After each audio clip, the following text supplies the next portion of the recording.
guys! Bogart nga pala pangalan ko. Dalawa job ako kaya kailangan ko magpayaman. Alright, so for today's video, mga client namin ambisyoso at ambisyosa, ayan. So ito nga pala ay isa sa ating, diba perfect? Ipa-reverse pa. Diba? Ito nga pala ay anak ng isa sa ating mga client na before. Yan, so gusto niya lang ipaayos yung kanyang year na anak dahil nga graduation.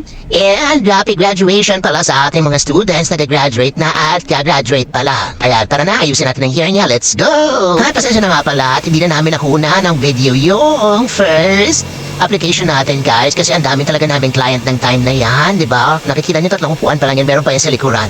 But anyways, eto na po yung after wash namin. Yan na po agad ang kanyang result. Makikita niyo may difference na kagad.